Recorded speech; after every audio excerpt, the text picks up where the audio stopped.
Pessoal, boa noite. Tudo bem com vocês? Boa noite. Boa noite. Boa noite. Eu vou começar a dar algumas orientações para vocês em relação à nossa aula de hoje. Vocês viram lá no grupo do WhatsApp que eu mandei a aula de vocês de hoje em PDF, né? E mandei também aquele caso clínico 2 para a gente fechar o conteúdo de trauma, tá bom? Então, eu vou pedir para vocês ficarem atentos a esse estudo de caso, porque daqui a pouco eu vou dividir vocês em salas, como a gente fez na última aula, para vocês discutirem esse estudo de caso. Depois a gente retoma aqui. Agora eu vou parar, interromper a gravação, tá? Para não ficar muito tempo lá, só eu aparecendo. Agora. Aí depois vocês voltam, a gente conversa e discute, e eu começo a nossa aula de hoje, tá bom? Eu vou ler o caso clínico para vocês. Caso clínico número 2, então. Vocês são despachados para atendimento a um acidente automobilístico, uma colisão de um automóvel com um motoqueiro, em um cruzamento de uma avenida com muito movimento. Apesar do sinal estar vermelho para o motoqueiro, ele avançou no cruzamento quando foi, atropelado, por um veículo em moderada velocidade pelo seu lado direito do corpo. Estava com um capacete que ficou parcialmente danificado. Houve uma intrusão na frente do automóvel de aproximadamente 50 centímetros e havia sinal de olho de boi no para-brisas. Sinal de olho de boi... Que olho de boi? Sinal de olho de boi é sinal que teve impacto de cabeça, né? Bateu a cabeça no vidro. É porque quando um carro atropela um boi, por exemplo, ele dá aquele... o vidro não se rompe por inteiro, né? Ele fica com aquele todo estilhaçado, assim, todo quebrado, fraturado, mas ele ainda mantém-se intacto. Isso a gente chama de sinal de boi. É um indicativo que teve colisão, né? Teve alguma cabeça bateu ali no vidro, tá bom? Haviam 2 pessoas no carro, sendo que o passageiro estava com o cinto de segurança atado de maneira adequada. A vítima 1. Vítima 1 é um motoqueiro de 23 anos, sexo masculino. Ele foi ejetado 9 metros do ponto da colisão, tendo caído no asfalto. Está de bruços, com danos no capacete e respira com dificuldade, fazendo roncos. A sua respiração está rápida e superficial e o seu pulso radial está ausente. Ele está inconsciente. A vítima número 2. É o motorista do veículo, ele tem 45 anos, sexo masculino, aparentemente havia desmaiado na hora do acidente e segundo informações, das pessoas ali, mas agora ele está acordado e reclamando de dor no peito. Está com a pele suada e estava com náuseas. Acha que está com a pressão alta. É hipertenso e faz uso de captopril e hidroclorotiazida. A vítima número 3, a passageira do veículo, tem 35 anos, sexo feminino. Ela reclama de muita dor na coxa esquerda e está agitada, pois ela acha que está grávida e preocupada com a situação da sua gestação. A sua respiração está um pouco aumentada, com o pulso radial cheio e uma frequência de 90 batimentos por minuto. Ela está com Glasgow 15. Primeira pergunta. Como você deve agir em relação ao ocorrido? Então, vocês são socorristas. Como que vocês vão agir nesse momento, tá? Pergunta número 2. Cite como faria a avaliação de cada uma das vítimas. Vocês viram que nós temos 3 vítimas? Cada uma está apresentando um quadro. Como que vocês vão fazer essa avaliação, tá? A questão número 3. Quem você socorreria primeiro e por quê? E o número 4, para onde vocês os transportariam? Né? Para onde vocês levariam? Então, esse é o estudo de caso que vocês vão... Agora eu vou dividir vocês em salas. Tem poucas pessoas hoje. Conforme for entrando os outros, eu já vou direcionando. Vocês vão discutir, vão acompanhando aí o estudo de caso pelo WhatsApp, tá? E depois eu retomo o encontro aqui com vocês, para então a gente dar continuidade, tá bom, pessoal? Tá bom. É. Deu tempo, então, para vocês discutirem sobre o estudo de caso? Deu. Então, vamos lá, pessoal. Relembrando, então, foi uma colisão entre uma moto e um veículo, né? O motoqueiro avançou o sinal vermelho, no veículo tinha o condutor e mais uma passageira. A pergunta é, primeira pergunta, como você deve agir em relação ao ocorrido? Quem quer falar? Dani, você é melhor para falar. Eu não. Acho que primeiro você tem que manter a calma, né? Se você for socorrista, você vai ver todas as pessoas que estão envolvidas, o nível de consciência de cada uma delas, vai verificar o estado, a gravidade e tudo mais. E aí você vai começar a fazer os procedimentos necessários. Eu acredito que seja isso. Não sei o resto. Quem dá mais? No caso aí, eu acho que o motoqueiro está mais grave pela falta de pulsação radial, pelo capacete danificado, pode ter sofrido algum trauma craniano, um traumatismo craniano, algum trauma, e por ele estar desacordado. Tá. Alguém quer colocar mais alguma coisa, gente? Professora, teria que colocar um colar cervical nele, né? Tentar imobilizar o pescoço dele, pegar uma prancha e colocar ele o mais rápido possível numa ambulância e levar para um hospital de trauma. Isso. Isso também. Ó, vamos pensar bem na pergunta, né? Tá escrito lá. Como você deve agir em relação ao ocorrido? O ocorrido é o acidente em si. Vocês chegaram lá na cena do acidente. Como a gente vai agir? Lembra lá naquelas primeiras aulas que eu passei para vocês? O que a gente tem? Manter a segurança do local, né? Manter a segurança do local, manter a calma. Calma. A gente tem que manter a segurança do local, a segurança da cena, tá? Para isolar o local. Isso. A gente garantiu a segurança da cena, a gente vai começar pelo quê? Vocês lembram lá do ABC? Chamar ajuda. Chamar ajuda, né, professor? Mas nesse caso, nós já somos a ajuda, tá? Tá. Nesse caso, a gente já chegou. Nós somos os socorristas. Ah, tá. Entendeu? Entendi. É diferente daquele estudo de caso que eu passei na aula passada. Nesse, a gente já é o socorrista, tá? Então, a gente vai ter que manter a segurança da cena, do local. A gente tem que manter a segurança, não é? E aí, depois que eu já fiz isso, o que eu vou começar? Vocês lembram do ABC do trauma? É conversar com a vítima, perguntar se está tudo bem, se ela está consciente. Eu vou pôr aqui para vocês, ó, para vocês relembrarem, tá? Vocês estão vendo minha tela aqui, meninas? Todo mundo tá vendo? Então, olha lá, o ABC do trauma. Lembra quando a gente tem um trauma? Nós somos os socorristas. Controle de viária. Primeira coisa que a gente vai fazer, a gente vai começar o ABC do trauma, certo? Então, a gente vai ver a via aérea, né? Manter uma segurança da região cervical. A gente vai observar a frequência das respirações, a qualidade dessa respiração. Depois, a gente vai ver a circulação. A gente vai avaliar o nível de consciência. E, por último, a exposição dessas zonas afetadas. Então, se tiver um corte, um sangramento, a exposição. Certo? Deixa eu voltar aqui. Então, a primeira questão se refere a isso, manter a segurança da cena e depois, então, eu vou começar avaliando pelo ABC do trauma, tá? Vamos para a segunda questão, ó. Cite como faria a avaliação de cada uma das vítimas. Então, vamos lá. Primeira vítima número 1, deixa eu recordar aqui. Vítima número 1 é um motoqueiro, 23 anos, sexo masculino, foi ejetado 9 metros do ponto de colisão, tendo caído no asfalto. Ele está de bruços, né? Então tá com a barriga para baixo, com danos no capacete e respira com dificuldade, fazendo roncos. A sua respiração está rápida, superficial e seu pulso radial está ausente. Ele está inconsciente. E aí, como que vocês vão fazer a avaliação dessa vítima? O que vocês acham que ele tem? Uma parada cardíaca, não tem? Será? Mas tá em coma? Ele não está respirando? Será que ele tá em coma? Ele tá com a respiração acelerada. Superficial, né? Vocês acham que ele tem parada cardiorrespiratória?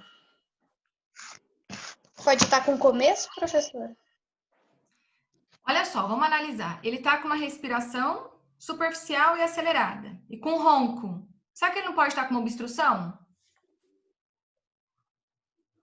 Ah, então tem que liberar as vias aéreas dele, né? Não é? A gente Oferecer começa lá pelo oxigênio para ABC ele, do né? trauma, não é? Vamos começar lá pelo ABC do trauma. Então, será que ele não pode estar com uma obstrução, de repente, né, de vias aéreas?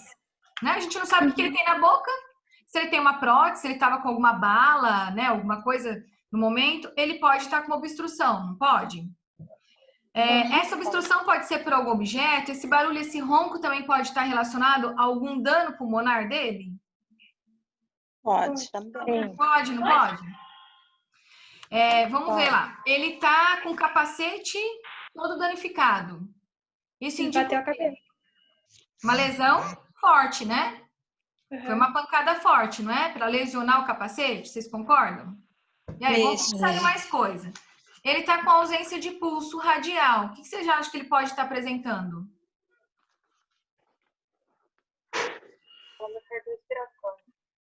Uma hipotensão, né? A pressão dele deve estar baixa.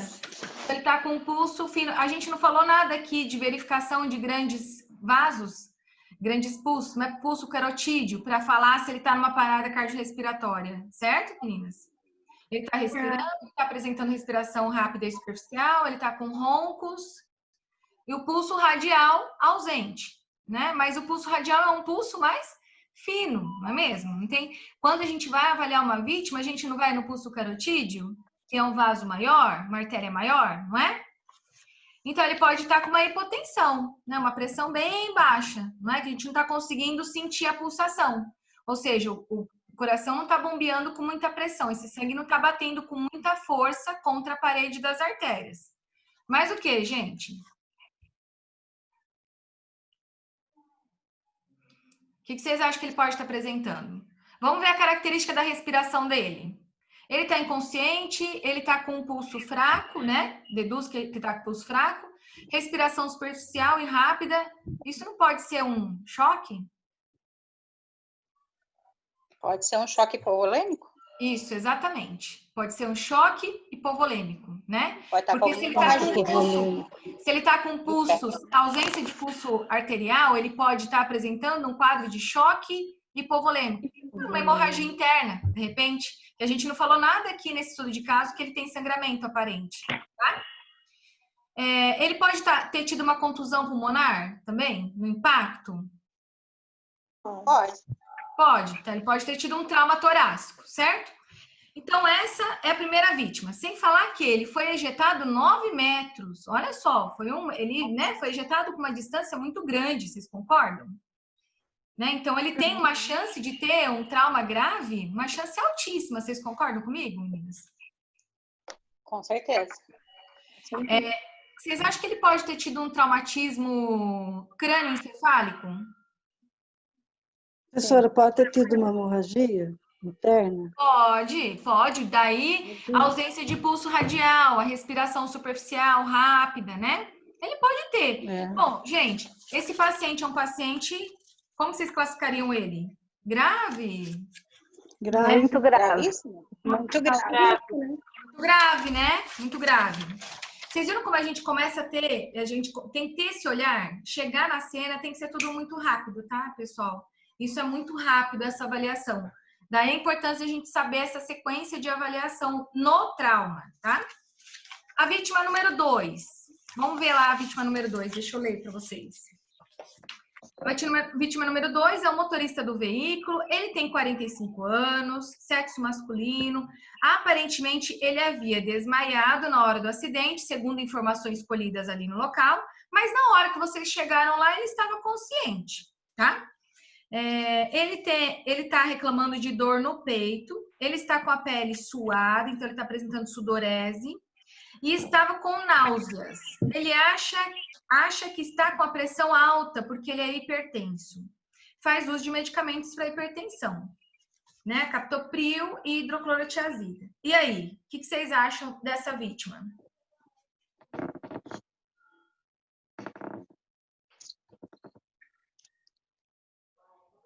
Tá todo mundo tímido hoje. Ó, ele tá com Eu dor acho no que, peito. Tá com dor eu no acho que peito. por causa da batida, né? Foi bem de frente a batida, né? Ele Deve pode ter ter tido dito um trauma torácico, não é? Trauma torácico. Trauma torácico, tá. Que pode ter sido desse impacto, não é mesmo? Com o motoqueiro? da batida. Uhum. Beleza. E aí, gente? Tem que verificar os sinais vitais, a respiração, a pressão, né?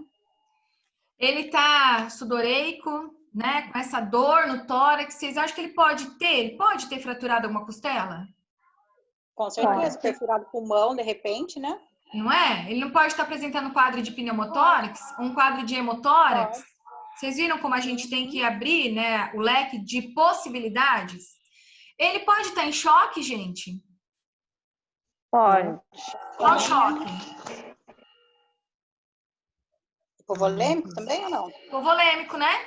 Porque do impacto pode ter rompido algum vaso, algum órgão, e ele tá perdendo sangue internamente, não é? Uhum. E aí? Essa dor que ele tem pode ser também uma dor abdominal, né? Que ele não sabe explicar direito, que reflete para a região torácica, né? Ele pode ter tido algum trauma craniano, crânioencefálico? Pode, ele pode ter batido a cabeça no volante. Sim, porque bateu a cabeça no retrovisor. Um relato importante. Um relato importante. Não está falando lá que quando a gente chegou no local para socorrer, pessoas falaram que ele estava desacordado e depois ele retomou a consciência? Isso é indicativo de uma pancada na região Na craniana. cabeça. Ele pode estar apresentando, por exemplo, um hematoma epidural, que é entre lá, né, a dura mater e o crânio. Lembra? Aquela camada mais externa, a meninge mais externa que recobre o nosso encéfalo. Certo? Pode ter. E aí, cobrindo a região cerebral, né? Mas o que, hein, gente? O que vocês acham que esse paciente precisa de exame?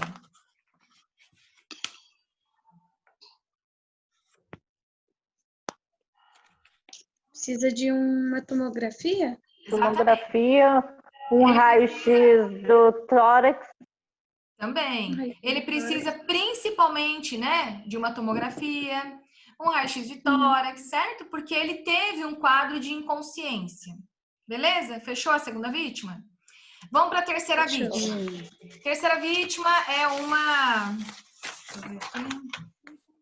É uma mulher, 35 anos, ela está reclamando de muita dor na coxa esquerda, ela está muito agitada porque ela desconfia que esteja grávida e por isso ela está preocupada, né?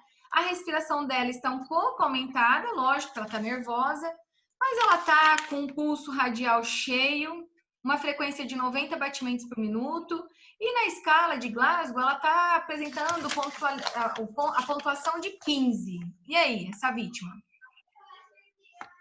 Tá tranquilo. Professora, ela pode estar nervosa só, preocupada. Mas ela tá com dor na perna, não tá? Devido à batida. Devido à batida. Pode ser uma fratura? Pode. Fratura de fêmur. É tranquilo? Daí não é. Aí é Não grave, é tranquilo, não. É grave. Aí é grave. não é? Ainda mais se ela estiver grávida de verdade. Uma fratura de fêmur não pode evoluir para um quadro mais grave? Por exemplo, um quadro de embolia pulmonar? Né? Porque pode ter liberação de gordura, certo? Na rede sanguínea? A rede sanguínea. Exatamente. Verdade. Sem falar que, se ela está grávida, gente, só pelo fato dela ser uma suposta gestante, o quadro dela já é um quadro que a gente tem que estar atento, não é mesmo? A gente tem que observar e buscar nela a presença de sangramento, né? Por conta de um possível aborto, certo? Mas o que tranquiliza a gente é que ela está com o pulso cheio, né? Ela está com batimento cardíaco normal, certo? O pulso dela está cheio. Né? Isso significa que, se ela está com o pulso cheio e o batimento dela rítmico, num ritmo normal, numa frequência normal, que significa que provavelmente ela não esteja apresentando um quadro de hemorragia, não é mesmo? Certo? O Glasgow dela, né? Tá tranquilo também. Mais o quê? O que que a gente tem que fazer com essa paciente? Encaminhar ela para onde? Para um hospital que tenha obstetra, né? Que tenha GO, certo? Ginecologista e obstetra. Tá bom? Vamos para a terceira pergunta, então? Quem você socorreria primeiro e por quê? Quem, gente? Motoqueiro. Por quê? Socorria motoqueiro. Por quê? Porque pela avaliação, ele é o que está mais grave. Mais grave, não é? Ele está inconsciente.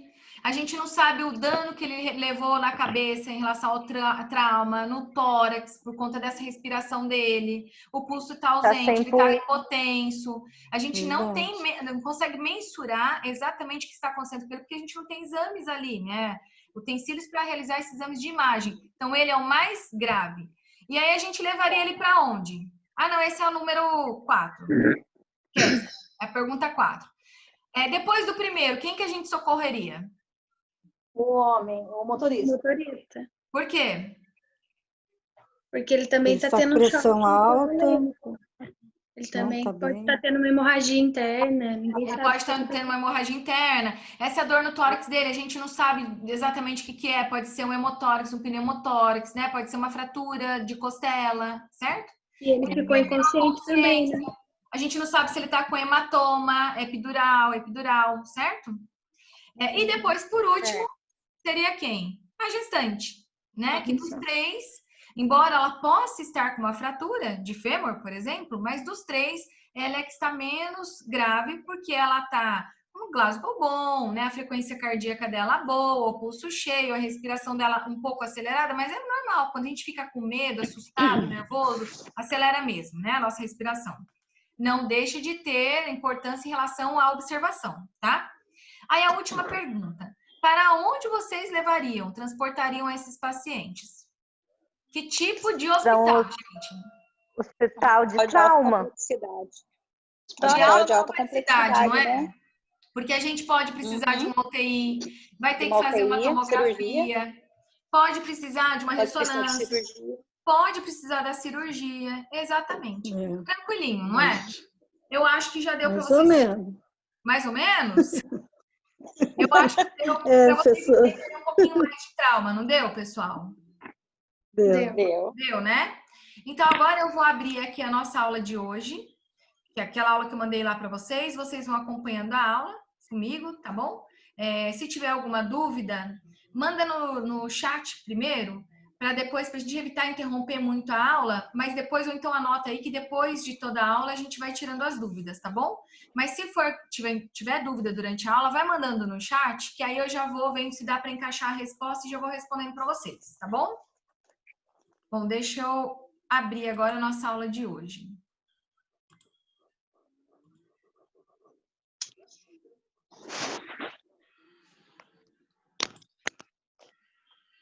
Tá todo mundo vendo a aula aí, pessoal? Sim. Todo mundo? Deixa eu só ver se tem alguém do grupo do WhatsApp que tá mandando mensagem aqui para mim. Bom, então vamos lá. Eu trouxe esse conteúdo a mais, né? Porque a gente já encerrou todo o nosso conteúdo da ementa. Hoje eu vou falar um pouquinho para vocês sobre desmaios, convulsões e afogamento, tá bom?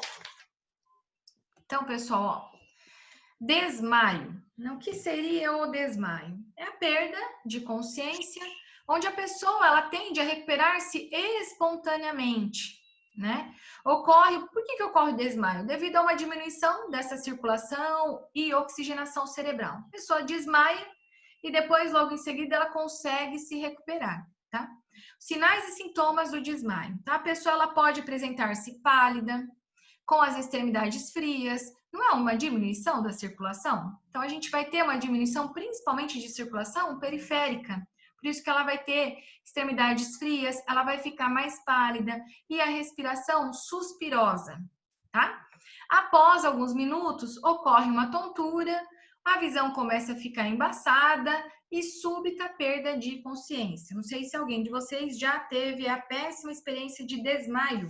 É horrível a sensação, né? A gente vai perdendo os sentidos Por último, a gente perde a audição e aí então a gente perde totalmente a consciência, mas logo em seguida a tendência é recuperarmos, tá? Essa consciência.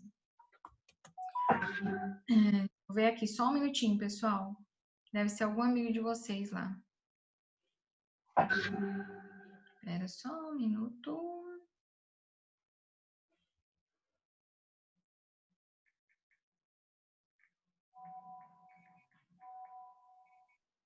Bom, então continuando. Desmaios, causas, né? A causa mais frequente é a queda da pressão arterial em consequência de. O que leva a pessoa a diminuir, né, a pressão arterial? Ambientes com muitas pessoas, sem uma adequada ventilação, né?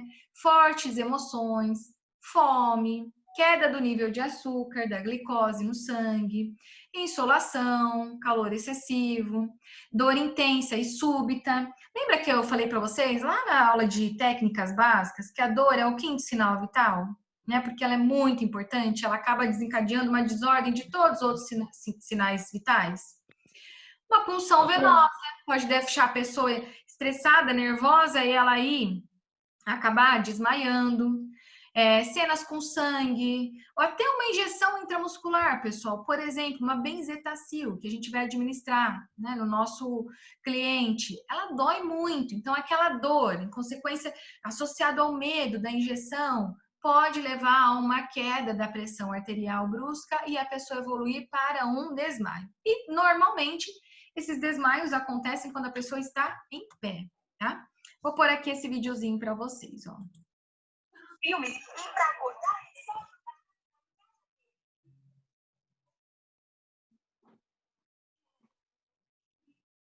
Então, pessoal, isso a gente não deve fazer, tá? Isso é um quadro que a gente não, embora a gente vê muito isso em filme, em desenho, né? E isso a gente não deve fazer, jogar água na cara da pessoa, porque a pessoa está desmaiada, ela pode broncoaspirar, né, na respiração dela, e a gente acabar complicando ainda mais ainda o quadro desse cliente, tá bom?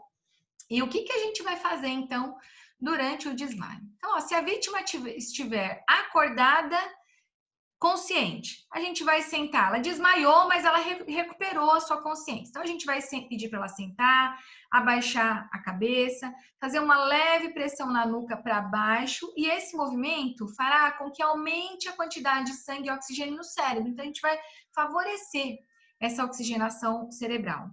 Ou então a gente pode deitar a vítima, elevar os membros inferiores e com isso a gente vai favorecer o quê? O retorno do sangue venoso para o coração. O coração recebendo mais sangue, ele automaticamente vai bombear com maior intensidade, pressão, aumentando então dessa forma a pressão arterial. Isso nós já estudamos também lá em técnicas básicas, lembra?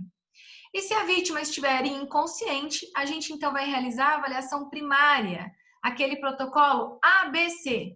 E então chamar o socorro. Vamos ver lá o protocolo ABC? O protocolo A do ABC, né? A gente vai avaliar a permeabilidade das vias aéreas. Então, primeiro a gente tem que descartar se existe ou não uma obstrução das vias aéreas. Lembrando, olha só, gente, aqui nós não estamos falando de uma pessoa em parada cardiorrespiratória. A gente está falando de uma pessoa desmaiada. Então, vou começar pelo A. Avaliar a permeabilidade dessas vias aéreas. Vou me certificar que ela não está com uma obstrução. O B, eu vou avaliar essa ventilação. É o ver, ouvir e sentir o ar. Como está essa respiração dessa vítima, desse paciente. E o C, aí sim eu vou avaliar a parte circulatória. Se a gente constata uma parada cardiorrespiratória, aí então a gente vai começar as manobras de RCP, de reanimação cardiopulmonar. Vou começar sempre por onde, pessoal? Pela circulação, não é? Então, por isso, eu vou começar pela compressão torácica. Por quê? Porque a gente sabe que a compressão torácica, mesmo eu não realizando uma ventilação pulmonar, ela, com os movimentos da caixa torácica, né, de depressão e expansão, induz automaticamente a entrada do ar, tá? E a gente só vai fazer a ventilação desse cliente se a gente tiver segurança em fazer sem o material que nos permita e nos garanta essa segurança. Então, por exemplo, se é um filho da gente, a gente vai fazer, não é? A respiração boca a boca. Mas se você está andando na rua encontra uma pessoa, detecta que está em parada cardiorrespiratória, ninguém vai fazer uma ventilação boca a boca, porque eu não sei o que pode voltar da boca dessa vítima. Se volta sangue, se volta secreção, o que ele tem de contaminação. Então, lembrando, a avaliação é o ABC, nesse caso. Mas na RCP, a gente começa sempre pelo C, pela circulação, para depois a gente tentar ir para a ventilação, tá? Bom, vamos agora para um outro tópico, convulsão. O que é a convulsão? É uma desordem temporária do cérebro. O cérebro ele começa a entrar em colapso, por exemplo, né? E aí ele começa a mandar informações desordenadas, descontroladas, tá? Durante um breve período de tempo, o cérebro ele deixa de funcionar normalmente, passando a enviar estímulos desordenados para o resto do corpo. Então, o corpo não consegue receber mais aqueles estímulos em ordem, né, sequenciados, tá? E como decorrência disso, ele apresenta, então, as crises convulsivas, que também são conhecidas popularmente como os ataques. As causas são variadas, tá, pessoal? Pode ser associada, por exemplo, ao quadro de epilepsia nos adultos, pode ser associado ao quadro de febre, muitas vezes nas crianças, né? Lembrando que a epilepsia é uma alteração temporária, reversível do funcionamento do cérebro, tá? Que ela não é causada por febre, né? Drogas ou distúrbios metabólicos. Muitas vezes, o médico ele vai diagnosticar a epilepsia com o tempo, depois do nascimento, mas pode ter sido causada, por exemplo, no momento do parto, né, por uma falta de oxigenação, tem várias causas, tá? A causa em si, não existe uma causa específica, mas ela pode ser de origem, por exemplo, a ferimentos que a pessoa sofreu na cabeça, a traumas na hora do parto, ao uso abusivo de álcool, de drogas, de tumores, que aí foi lesionando, né, o tecido encefálico e como consequência evoluiu para um quadro de epilepsia, tá?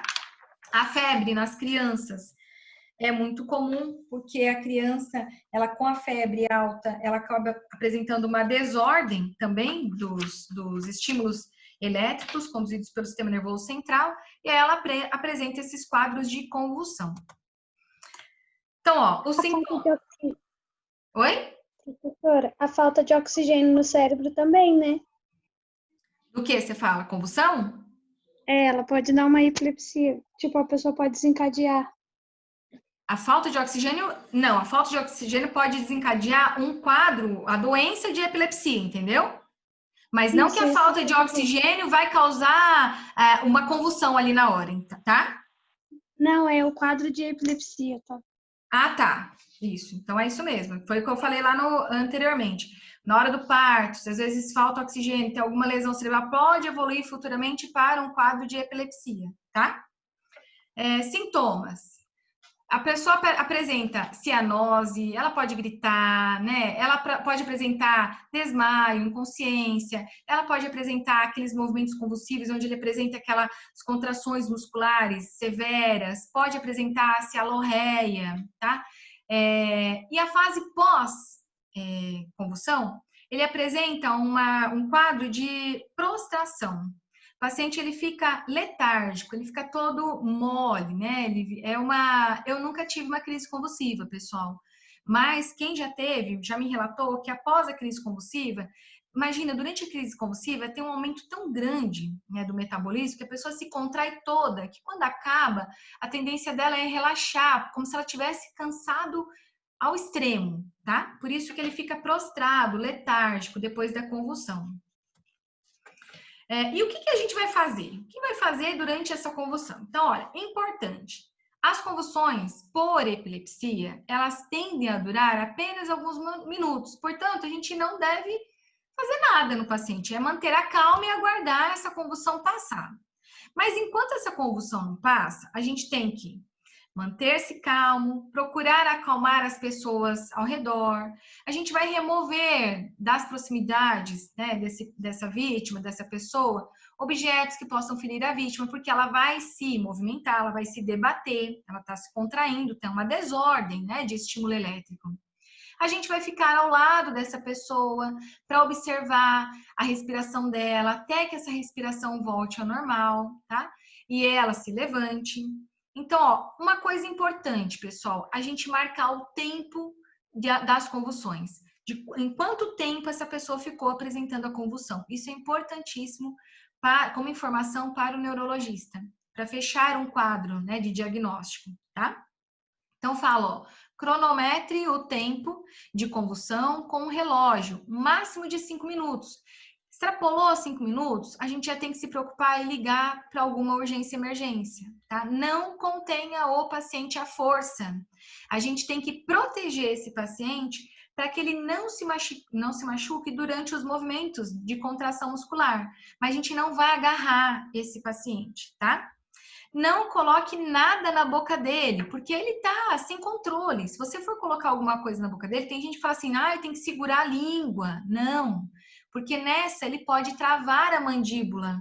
E aí ele pode até arrancar o dedo da gente, dependendo da força que ele tiver na mordida, tá?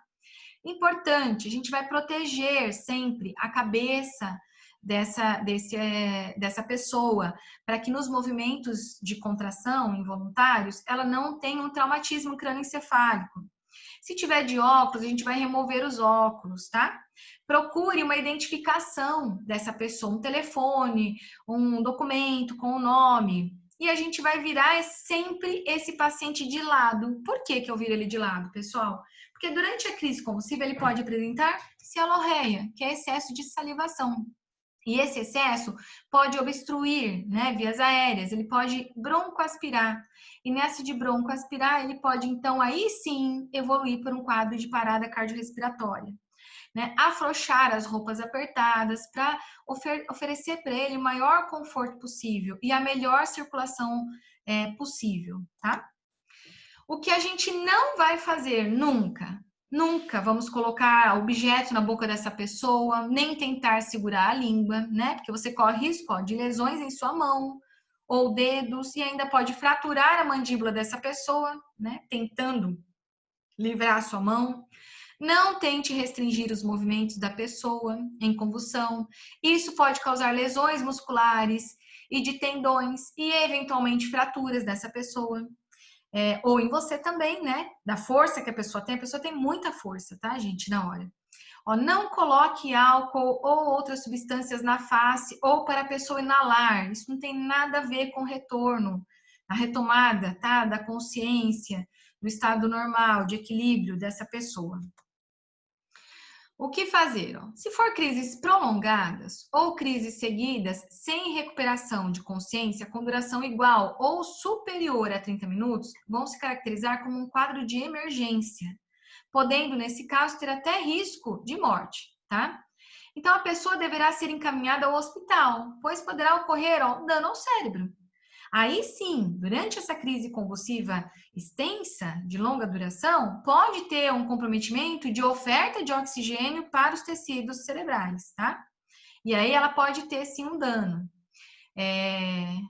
Aí as crises, a maioria das crises não provocam dano algum, pois são de curta duração e autolimitadas. Então, geralmente a gente consegue caracterizar, associar aquela crise a alguma patologia. A pessoa geralmente já sabe que ela é portadora de epilepsia, muito comum, por exemplo, em crianças, né, por conta de situação febril, tá? Vamos ver agora sobre afogamento. Que consiste o afogamento? É a asfixia gerada pela aspiração de líquido de qualquer natureza, né, por submersão ou imersão, que vem a inundar o aparelho respiratório. Então, quando a pessoa inspira, quando ela vai puxar o ar, mas ela não puxa o ar, que nesse sentido ela está em contato com o líquido, com água, e aí ela acaba inundando, né? Ela enche os pulmões de água. Lá dentro dos alvéolos pulmonares, lembram lá de anatomia? A gente só tem ar, né? E aí vai resultar o quê? Na suspensão dessa troca gasosa. Ele não consegue mais inspirar oxigênio, muito menos expirar o gás carbônico, tá? Ele não consegue mais ter troca gasosa. Tem ausência de oxigênio para os tecidos, vai evoluir para uma parada cardiorrespiratória e, consequentemente, a morte.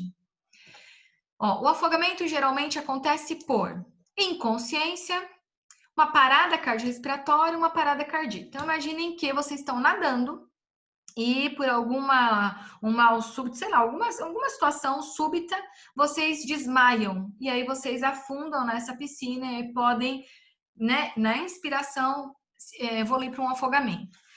Tá lá nadando, né, na piscina, na praia, entrou em quadro de parada cardiorrespiratória, certo? E essa água pode entrar e ocupar o espaço dentro dos pulmões. E parada cardíaca, a mesma coisa, certo, pessoal? Bom, principais causas que contribuem para um afogamento. Uso de drogas, então a pessoa tá lá doidona, e aí ela acaba caindo na piscina, né, na banheira. Um quadro de epilepsia dentro de contato com água. Um traumatismo, imagine que a pessoa foi mergulhar numa piscina, num rio, e aí ela bateu, né, sofreu um trauma com uma pedra, o piso da piscina, desmaiou e acabou afogando. É o caso de acidentes de mergulho, por exemplo. Doenças cardíacas ou pulmonares, né? Por exemplo, tem algumas doenças pulmonares, edema agudo de pulmão, que acaba evoluindo para um quadro onde tem muito acúmulo do quê? De líquido dentro dos pulmões. E a pessoa morre, porque ela não consegue fazer a troca gasosa, tá? Doenças cardíacas podem evoluir para um quadro de edema agudo de pulmão.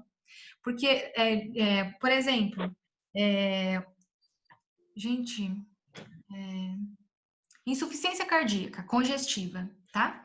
Uma insuficiência cardíaca congestiva, ela pode evoluir para um quadro de edema agudo de pulmão, né? Acaba aumentando a quantidade, aprisionando a quantidade de sangue maior nos pulmões. Isso aumenta a pressão dentro dos pulmões e aquela parte líquida acaba extravasando para o interior dos alvéolos, evoluindo para um edema agudo de pulmão. Outros casos, por exemplo, indivíduos com até 8 anos, por falta de supervisão dos responsáveis, falta de colete em locais recreativos, ingestão excessiva de alimentos, né? Podem evoluir para um quadro, de afogamento. Ó, convém lembrar que uma criança pequena pode se afogar em poucos centímetros de água. Por exemplo, eu vou contar uma situação para vocês. Eu trabalhava no hospital e a gente cuidava de um paciente, um menininho, com quadro de paralisia cerebral. Por quê? Quando ele era pequenininho, ele tinha cerca de 2 anos, aconteceu exatamente isso que está na foto, ó. Ele era menor, obviamente, que esse menininho aí. A mãe deixou um balde grande, né, largo, cheio de água, e a criança curiosa, gente, criança é curiosa, criança adora mexer em água, brincar com água. Ele foi, se debruçou no balde para brincar na água. No que ele se debruçou, ele caiu dentro do balde e não conseguiu sair do balde sozinho. Quando a mãe encontrou a criança, já era tarde. Ele sobreviveu, mas ele já tinha entrado num quadro de paralisia cerebral, tá? Então, a criança até 2 anos, ó, sofrem muitos acidentes domésticos de afogamento, em banheira, acidentes envolvendo vaso sanitário, balde de limpeza, piscinas, até mesmo caixas de esgoto, tá, gente? Criança é um serzinho curioso, né? A gente tem que ficar em cima deles o tempo todo. E aí, como que a gente vai proceder a um quadro de afogamento? A gente vai tentar retirar a vítima da água utilizando o material que a gente tem disponível. Uma corda, uma boia, um remo. Em último caso, e se a gente souber nadar, ó, muito bem, a gente vai se aproximar da vítima pelas costas, segurando e mantendo com a cabeça fora d'água.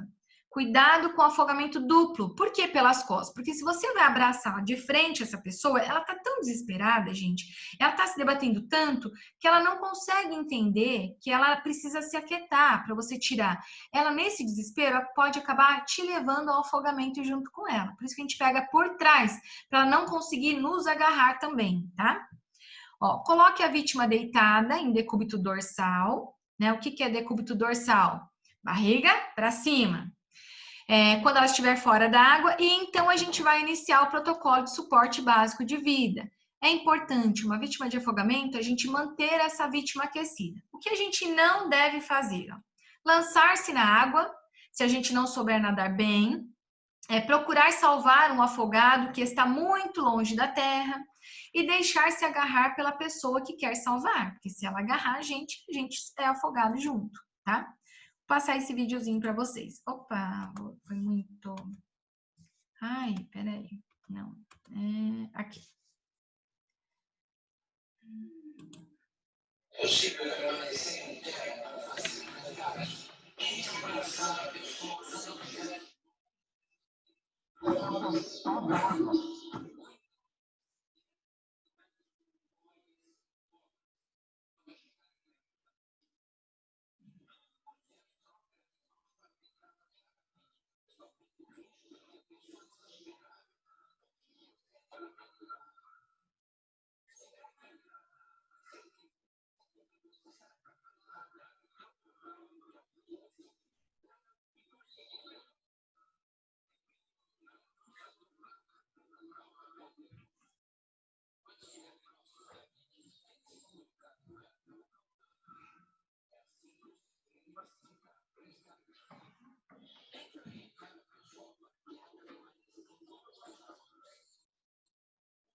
Certo, pessoal? Vamos para o próximo.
Que vídeo péssimo, cara.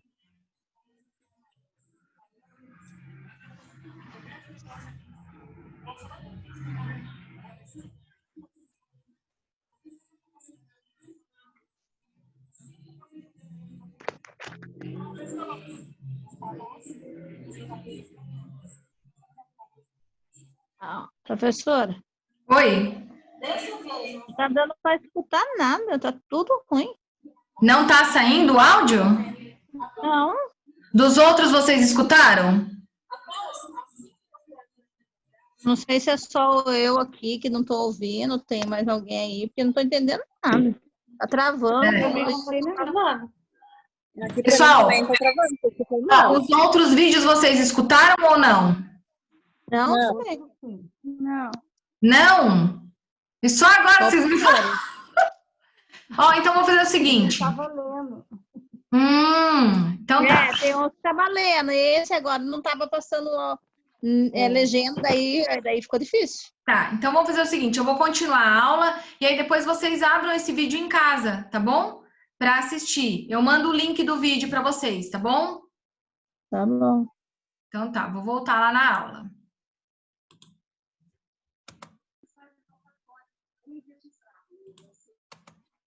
Bom, pessoal, então olha lá. Professor, Oi? fazer uma pergunta. Quando a gente vai fazer respiração no nariz e na boca, a gente assopra para dentro ou puxa para fora? Não, você vai assoprar. Você vai assoprar, Pra você vai dentro. mandar o ar para dentro da pessoa, tá? Ah, tá, entendi. Você vai mandar o ar para a pessoa, certo? Mas, ó, nariz e boca é no bebê, Sei. tá? Que aí é pequenininho, Tá. o rostinho deles, a gente pega tudo, certo? Aqui, Entendi. pessoal, eu trouxe para vocês a cadeia de sobrevivência do afogamento. Vocês viram que a gente tem do trauma, né? Do afogamento. Então, ó, primeiro de tudo, a gente tem que ter a nossa prevenção. Então, ó, eu vou nadar, eu tenho condições de nadar naquela piscina, naquela profundidade, naquele rio, naquele mar, naquele lago, tá? Eu estou usando colete ou não? Vou passear de barco, tenho que usar colete? Devo, tá? Depois, a gente tem que saber reconhecer esse afogado. Né? Reconheceu, a gente já pede para alguém ligar para uma emergência. Nós vamos oferecer para ele alguma coisa que ele consiga se agarrar. Então, de preferência, algum material que flutue, para ele se agarrar e não voltar a se afogar, certo?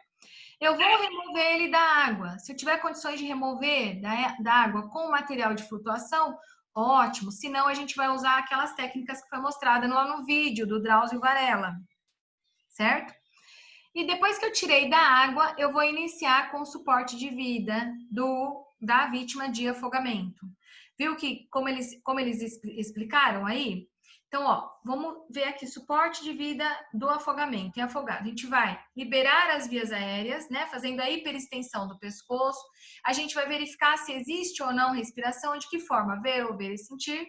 Se existir, a gente vai sempre lateralizar essa vítima para ela não correr o risco de broncoaspirar, tá? Se não existir a respiração, nós vamos ter que fazer 5 ventilações boca a boca. Fazemos as 5 ventilações boca a boca. Ela não respondeu? É isso que a moça estava explicando. Ela não respondeu, ela não eliminou aquela água que estava nos pulmões dela, não deu sinal de retomada de consciência. Aí, então, a gente inicia as compressões cardíacas, tá? As compressões torácicas, certo? A gente vai fazer 30 compressões para 2 ventilações.